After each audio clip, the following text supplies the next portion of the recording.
friends, welcome back to our channel. അഞ്ചാം ക്ലാസ്സിലെ കൂട്ടുകാരുടെ കേരള പാഠാവലിയിലെ ആനുവൽ എക്സാമിന്റെ ഒരു മോഡൽ ക്വസ്റ്റ്യൻ പേപ്പറും അതോടൊപ്പം തന്നെ അതിന്റെ ഉത്തരങ്ങളുമാണ് നമ്മൾ ഈ വീഡിയോയിൽ ഡിസ്കസ് ചെയ്യാൻ പോകുന്നത്. അപ്പൊ നമുക്ക് വീഡിയോയിലേക്ക് കടക്കാം. അപ്പൊ നമുക്കറിയാം അഞ്ചാം ക്ലാസ്സിലെ കൂട്ടുകാർക്ക് പുതിയ ടെക്സ്റ്റ് ബുക്ക് ആണ്. അപ്പൊ അതുകൊണ്ട് തന്നെ നമുക്ക് പ്രീവിയസ് ഇയർ ക്വസ്റ്റ്യൻ പേപ്പർ ഒന്നും ലഭിക്കുന്നതല്ല. അതുകൊണ്ട് നമുക്ക് എങ്ങനെയാണ് ക്വസ്റ്റ്യൻ വരിക എന്ന് കൃത്യമായി പറയാൻ കഴിയില്ല. അപ്പൊ നമുക്ക് ഇതിന്റെ ഒരു മോഡൽ ആയിട്ടാണ് നമ്മൾ ഈ ക്വസ്റ്റ്യൻ പേപ്പർ കാണേണ്ടത്. ഓക്കെ, അപ്പൊ നമുക്ക് പ്രവർത്തനങ്ങൾ ഓരോന്നായി നോക്കാം. അപ്പൊ നമുക്ക് പ്രവർത്തനങ്ങൾ തന്നിട്ടുണ്ടാകും. അപ്പൊ നമുക്ക് 6 പ്രവർത്തനങ്ങൾ തന്നിട്ടുണ്ടെങ്കിൽ അതിൽ 5 പ്രവർത്തനങ്ങളാണ് നിർബന്ധമായി എഴുതേണ്ടത്. ഒരു പ്രവർത്തനം, അതായത് നിങ്ങൾക്ക് അത്ര അറിയാത്ത പ്രവർത്തനമാണെങ്കിൽ ഒരെണ്ണം നമുക്ക് എഴുതാണ്ടിരിക്കാനൊക്കെ പറ്റുന്ന ഓപ്ഷൻ ഒക്കെ ഉണ്ടായിരിക്കും. അപ്പൊ നിങ്ങൾ ക്വസ്റ്റ്യൻ പേപ്പർ കിട്ടുമ്പോൾ ക്വസ്റ്റ്യൻ പേപ്പറുള്ള ആ നിർദ്ദേശങ്ങൾ നന്നായിട്ട് വായിച്ചതിന് ശേഷം മാത്രമാണ് ഓരോ ചോദ്യങ്ങളും ഉത്തരം എഴുതേണ്ടത്. ഓക്കെ, അപ്പൊ നമുക്ക് ആദ്യത്തെ പ്രവർത്തനം നോക്കാം. പ്രവർത്തനം 1, കുറിപ്പ് തയ്യാറാക്കുക. അപ്പൊ കുറിപ്പ് എഴുതാം. അപ്പൊ നിങ്ങളുടെ ക്വസ്റ്റ്യൻ പേപ്പർ വരുന്ന മോഡൽ എന്ന് പറയുന്നത് ആദ്യം തന്നെ കുറിപ്പ് അതൊന്നല്ല വരിക. ആദ്യത്തെ പ്രവർത്തനം എന്ന് പറയുന്നത് ഖണ്ഡിക വായിച്ചിട്ട് അതുമായി ബന്ധപ്പെട്ടുള്ള ചോദ്യങ്ങൾക്ക് ഉത്തരം എഴുതുക. അങ്ങനത്തെ പ്രവർത്തനമായിരിക്കും എപ്പോഴും ആദ്യമായി വരാറുള്ളത്. ഓക്കെ, അപ്പൊ അങ്ങനത്തെ ക്വസ്റ്റ്യൻസ് ഒക്കെ നമ്മൾ ഡിസ്കസ് ചെയ്തിട്ടുണ്ട്. അപ്പൊ ആവശ്യമായ കൂട്ടുകാർ പ്ലേലിസ്റ്റ് ഒക്കെ ഒന്ന് ചെക്ക് ചെയ്യുക. അപ്പൊ നമുക്ക് പ്രവർത്തനം 1, കുറിപ്പ് തയ്യാറാക്കുക. ഇവിടെ ബന്ധുര കാഞ്ചന കൂട്ടിലാണെങ്കിലും ബന്ധനം ബന്ധനം തന്നെ പാരി. വെള്ളത്തോൾ. ഇത് വളരെ പ്രസിദ്ധമായിട്ടുള്ള വരികളാണ് വെള്ളത്തോളിന്റെ. സ്വർണം കൊണ്ടുള്ള കൂടാണെങ്കിലും അതിനുള്ളിൽ അടച്ചിരിക്കുന്ന ആ കിളിയുടെ അവസ്ഥ ദയനീയമാണ്. സ്വാതന്ത്ര്യമില്ലാത്ത അവസ്ഥ അഭിമാനമുള്ള ആരും ആഗ്രഹിക്കുന്നില്ല. കൂട്ടിലകപ്പെട്ടിരിക്കുന്ന കിളിയുടെ മനോവിചാരങ്ങൾ എന്തൊക്കെയാകാം? ഡെയ്സി ചെടി എന്ന പാഠഭാഗത്തിന്റെ വെളിച്ചത്തിൽ കുറിപ്പ് തയ്യാറാക്കുക. അപ്പൊ നമുക്ക് പഠിക്കാനുള്ള പാഠഭാഗമായിരുന്നു ഡെയ്സി ചെടി എന്ന് പറയുന്നത്. അപ്പൊ എന്തൊക്കെ, അതായത് ഒരു റൂമിൽ അല്ലെങ്കിൽ ഒരു റൂമിൽ എല്ലാവിധ സൗകര്യങ്ങളോടെയും നമ്മൾ ജീവിക്കുന്നുണ്ടെങ്കിൽ പോലും നമുക്ക് സ്വാതന്ത്ര്യമില്ലാത്ത അവസ്ഥ എന്ന് പറയുന്നത് വളരെ ദയനീയമായ അവസ്ഥയാണ്. അത് തന്നെയാണ് ഇവിടെ പറയുന്നത്. ഓക്കെ, അപ്പൊ ഇതിന്റെ ഡെയ്സി ചെടി എന്ന പാഠഭാഗത്തിന്റെ അടിസ്ഥാനത്തിൽ നമ്മളോട് ഇതിനൊരു കുറിപ്പ് തയ്യാറാക്കാനാണ് പറഞ്ഞിട്ടുള്ളത്. അപ്പൊ നമുക്ക് എങ്ങനെ എഴുതാം? പ്രകൃതിയെ സ്നേഹിച്ചും സ്വാതന്ത്ര്യം ആസ്വദിച്ചും മനോഹരമായ പാട്ടുപാടി നടന്നിരുന്ന വാനമ്പാടിയെ 2 കുട്ടികൾ ചേർന്ന് കൂട്ടിലടക്കുന്നു. ദുഃഖവും ദാഹവും സഹിക്കാവയ്യാതെ വാനമ്പാടിയുടെ പാട്ട് വിലാപഗാനമായി മാറുന്നു. പക്ഷിക്ക് കഴിക്കാനായി കുട്ടികൾ ഡെയ്സി ചെടിയെ പറിച്ചു കൂട്ടിൽ വെച്ചു കൊടുക്കുന്നു. കാടും ലോകവും നഷ്ടപ്പെട്ട വാനമ്പാടിക്ക് പിന്നെ കൂട്ടായിയുള്ളത് ആ കൂട്ടിലെ ഡെയ്സി ചെടി മാത്രമാണ്. തന്റെ ലോകം അതിൽ മാത്രമായി മാറിയിരിക്കുന്നു എന്ന് മനസ്സിലാക്കിയ വാനമ്പാടി, ഒരു പുൽനാമ്പ് എനിക്കിപ്പോൾ വൻമരമായി, നിന്റെ ഓരോ ഇതളും എനിക്കൊരു പൂവാണ്. സ്വാതന്ത്ര്യവും സ്വപ്നവും നഷ്ടപ്പെട്ട ഒരാൾ സ്വയം ആശ്വാസം കണ്ടെത്തുന്ന വാക്കുകളാണ് ഇതിനെ നമുക്ക് കണക്കാക്കാം. ഒരു കിളിയും പൂവും തമ്മിലുള്ള സ്നേഹബന്ധത്തിന്റെ കഥയാണ് A. വിജയന്റെ ഡെയ്സി ചെടി. പരസ്പര സ്നേഹത്തിന്റെ പ്രാധാന്യത്തിന് പുറം പ്രകൃതിയിലെ ഓരോ ജീവിക്കും അവരുടേതായ സ്വാതന്ത്ര്യമുണ്ട് എന്ന വലിയൊരു സന്ദേശം കൂടിയാണ് ഈ കഥ നമുക്ക് നൽകുന്നത്. അപ്പൊ നമുക്ക് ഇതുപോലുള്ള താരതമ്യം ചെയ്തിട്ടൊക്കെ കുറിപ്പ് എഴുതേണ്ട മോഡലിലൊക്കെ നമുക്ക് വരുന്നതാണ്. അപ്പൊ നമുക്ക് പ്രവർത്തനം 2 താരതമ്യക്കുറിപ്പ് തന്നെയാണ്. അതായത് ഞാൻ പറയുന്നത് എല്ലാം വാങ്ങി തരികയും ചെയ്തു തരികയും ചെയ്യും എന്റെ അമ്മ. 6ാം ക്ലാസ്സിൽ പഠിക്കുന്ന അപ്പുവിന്റെ വചനങ്ങളാണിത്. എന്റെ അമ്മ എന്ന പാഠഭാഗത്തിൽ വർക്കിയുടെ അമ്മയുമായി ഈ അമ്മയെ താരതമ്യം ചെയ്ത് കുറിപ്പെഴുതുക. അപ്പൊ നമ്മൾ പഠിച്ചിട്ടുള്ള പാഠഭാഗത്തിലെ അമ്മയും ഇവിടെ പറഞ്ഞിട്ടുള്ള അമ്മയും തമ്മിലുള്ള താരതമ്യ കുറിപ്പാണ് എഴുതേണ്ടത്.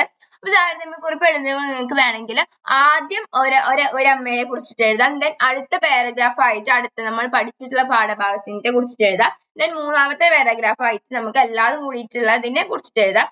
അല്ലെങ്കിൽ നിങ്ങൾക്കൊരു വലിയ പാരഗ്രാഫ് ആയിട്ട് എഴുതിയാലും മതി. ഓക്കെ, അപ്പൊ നമുക്ക് താരതമ്യം കുറിപ്പ് എഴുതുമ്പോൾ നമുക്ക് ഇങ്ങനെ എഴുതാം. പാവപ്പെട്ട കർഷക കുടുംബമാണ് പൊൻകുന്നം വർക്കിയുടേത്. വീട്ടുകാര്യങ്ങൾ നോക്കാൻ അമ്മ മാത്രമേ ഉള്ളൂ. വിദ്യാഭ്യാസം ഇല്ലാത്തതിനാൽ കൂലിപ്പണി ചെയ്താണ് മക്കളെ പോറ്റുന്നത്. പരുപരുത്ത ജീവിതാനുഭവങ്ങൾ കാരണം മക്കളോട് സ്നേഹപൂർവ്വം പെരുമാറാനോ അവരുടെ പഠനത്തിൽ ശ്രദ്ധിക്കാനോ കഴിയുന്നില്ല. മാത്രമല്ല അവർക്ക് ആവശ്യമുള്ള സാധനങ്ങളോ അവരുടെ ആഗ്രഹങ്ങളോ നിറവേറ്റാനോ സാധിക്കുന്നില്ല.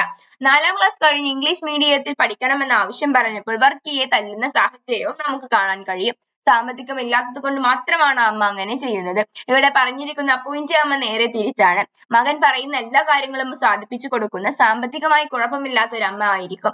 അതുകൊണ്ടാണ് എല്ലാ ആഗ്രഹവും നിറവേറ്റി കൊടുക്കുന്നത്. ഓക്കെ, അപ്പൊ ഇങ്ങനെ നമുക്ക് എഴുതാവുന്നതാണ്. തന്നെ അടുത്ത പ്രവർത്തനം എന്ന് പറയുന്നത് കുറിപ്പ് തയ്യാറാക്കുക എന്നതാണ്. അതായത് ഭൂമിയിലെ എല്ലാവരെയും ഒന്നായി കാണാൻ പട്ടത്തിന് നമുക്ക് കഴിയുന്നുണ്ടോ? പട്ടം പറപ്പിക്കട്ടെ എന്ന പാഠഭാഗത്തിന്റെ വെളിച്ചത്തിൽ കുറിപ്പ് എഴുതാനാണ് പറഞ്ഞിട്ടുള്ളത്. പാഠഭാഗം ആസ്പദമാക്കിയിട്ടുള്ള ഒരു കുറിപ്പാണ്. പറപ്പിക്കട്ടെ എന്ന കവിതയിൽ പി കുഞ്ഞിരാമൻ നായർ പട്ടത്തെ കുറിച്ച് മാത്രമല്ല പറയുന്നത്, മനുഷ്യരെ കുറിച്ചുമാണ്. ആകാശത്ത് ഉയരത്തിൽ പറക്കുന്ന പട്ടത്തിന് ഭൂമിയെ ലോകത്തെ ഒന്നായി കാണാൻ കഴിയുന്നു. പട്ടത്തെ പോലെ നമ്മളും ലോകത്തെ ഒന്നായി കാണണം. പട്ടത്തെ ഭൂമിയുമായി ബന്ധിപ്പിക്കുന്ന നൂലാണ്. അത് പൊട്ടിപ്പോയാൽ പട്ടം നിയന്ത്രണമില്ലാതെ പറന്നു പോകും. പട്ടത്തിന്റെ ഹൃദയം നിഷ്കളങ്കമാണ്. ഈ കൊച്ചു പട്ടം നമ്മൾ ഓരോരുത്തരുമാണ്. ഉയരത്തിൽ പറക്കാനും ഭൂമിയെ ലോകത്തെ മനുഷ്യരെ ഒന്നായി കാണാനും നമുക്ക് കഴിയണം. മനുഷ്യർ എന്നും വഴക്ക് അടിക്കുന്നത് കൊണ്ടാണ് ഭൂമിയുടെ ഭംഗിയില്ലാതാകുന്നത്. നാം ഒന്നിച്ചു നിന്നാൽ ഭൂമി എന്ത് സുന്ദരമായിരിക്കും. യുദ്ധങ്ങളും കലഹങ്ങളും ഒന്നുമില്ലാത്ത മനോഹരമായ ഭൂമിയാണ് കവി സ്വപ്നം കാണുന്നത്. എല്ലാവരെയും ഒന്നായി കാണാൻ നമുക്ക് സാധിക്കണം. കവി അവതരിപ്പിക്കുന്ന പട്ടത്തിന്റെ മനസ്സ് പോലെ നമ്മുടെ മനസ്സുമാകണം. മനുഷ്യരെ ലോകത്തെ ഒന്നായി കാണാൻ സ്നേഹിക്കാനും നമുക്ക് കഴിയണം. സ്നേഹത്തിന്റെ ചരട് പൊട്ടിപ്പോയ കരളിലെ സന്തോഷം അണഞ്ഞു പോകും.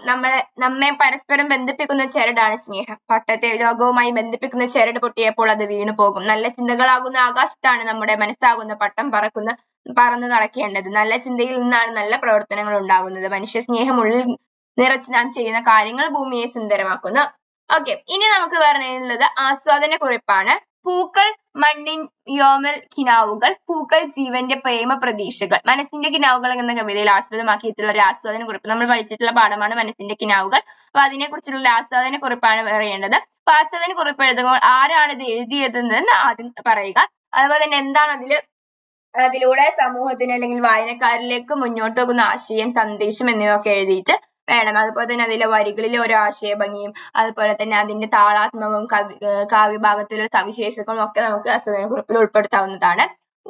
മധുസൂദനൻ നായരുടെ മനോഹരമായ ഒരു കവിതയാണ് മണ്ണിന്റെ കിനാവുകൾ. പൂക്കളുടെ മനോഹാരിതയും സവിശേഷതകളെയും കുറിച്ചാണ് കവിതയിൽ പറയുന്നത്. കവിതയുടെ അവസാന ഭാഗങ്ങളിൽ പൂക്കളുടെ സവിശേഷതകളെ കുറിച്ചാണ് കവി പറഞ്ഞിരിക്കുന്നത്. പൂക്കളെ ഭൂമിയുടെ മക്കളായാണ് കവി വർണ്ണിക്കുന്നത്. ദിവസവും ഒരുപാട് പൂക്കൾ മണ്ണിലേക്ക് പിറന്നു വീഴുന്നു. ഭൂമിയിൽ പിറന്നതിന് ശേഷം കണ്ണുകൾ തുറക്കുമ്പോൾ തൊട്ട് അവരുടെ കണ്ണുകളിൽ പ്രതിഫലിക്കുന്നത് വിശാലമായ നീലാകാശമാണ്. കണ്ണുകൾ അടയുന്നത് വരെ അവരുടെ കാഴ്ച അത് തന്നെ. ഇതളുകളിൽ പതിക്കുന്ന ഓരോ വെളുത്തുള്ളികളും കോർത്ത് അവർ മാലയായി ധരിക്കുന്നു. വെള്ളത്തുള്ളികൾ തട്ടുമ്പോൾ ഉള്ള പൂക്കളുടെ ആഹ്ലാദത്തെയാണ് കവി ഇവിടെ സൂചിപ്പിക്കുന്നത്. എത്ര വലിയ ചൂടിനെയും അതിജീവിച്ചുകൊണ്ട് ഏതിരുട്ടിലും പുഞ്ചിരി കൊണ്ട് ജീവിതത്തിൽ പോരാടുന്നവരാണ് ഓരോ പൂക്കളും എന്ന് കവി വ്യക്തമാക്കുന്നു. പൂക്കളെ മണ്ണിന്റെ സ്വപ്നങ്ങളായി, സ്നേഹം നിറഞ്ഞ പ്രതീക്ഷകളായി കാണുന്നു. then അടുത്ത പ്രവർത്തനമാണ് ഒരു വിവരണം തയ്യാറാക്കുക എന്ന് പറയുന്നത്. അതായത് നമ്മൾ ഒരു പാഠഭാഗം പഠിച്ചപ്പോൾ അതിലുണ്ടായിരുന്നതാണ് വിവരണം തയ്യാറാക്കുക എന്ന് പറഞ്ഞ ചില പ്രവർത്തനമൊക്കെ. അപ്പൊ വിവരണം തയ്യാറാക്കുക എന്ന് പറയുന്നത് വേനലവധി കാലത്ത് യാത്ര ചെയ്യുന്നവരാണ് നമ്മളിൽ ഭൂരിഭാഗവും. ഇടുക്കിയുടെ താജ്മഹൽ എന്ന പാഠഭാഗത്തിൽ ഒരു യാത്രയെ കുറിച്ച് നമ്മൾ പഠിച്ചല്ലോ. അപ്പൊ നമ്മൾ വളരെ മനോഹരമായിട്ടുള്ള ഇടുക്കിയുടെ താജ്മഹൽ എന്ന് പറയുന്ന പാഠം പഠിച്ചു. അതിലവര് എന്താണ് ഇടുക്കിയിലെ താജ്മഹൽ ആയിട്ടുള്ള ഇടുക്കി ഡാം ഒക്കെ കാണാൻ പോയതിനെ കുറിച്ചിട്ടും ആ യാത്രാനുഭവം കുറിച്ച് വളരെ മനോഹരമായ രീതിയിൽ തന്നെ അവിടെ വിവരിച്ചിട്ടുണ്ട്.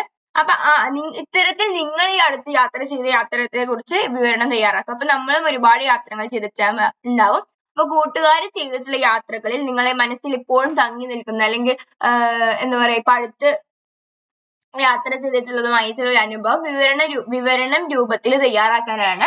അപ്പൊ നമുക്ക് എങ്ങനെ എഴുതാം? ഈ വർഷത്തെ അവധിക്കാലം ഞങ്ങൾ കുടുംബസമേതം വയനാട് സന്ദർശനം ചെയ്തു. ഈ യാത്രാനുഭവം ഒരുപാട് ചിന്തകളാണ് എന്നിൽ ഉണർത്തിയത്. പ്രകൃതിയുടെ ഇത്ര മനോഹരമായ ഭംഗി ഞാൻ ഒരിക്കലും ആസ്വദിച്ചിട്ടില്ല.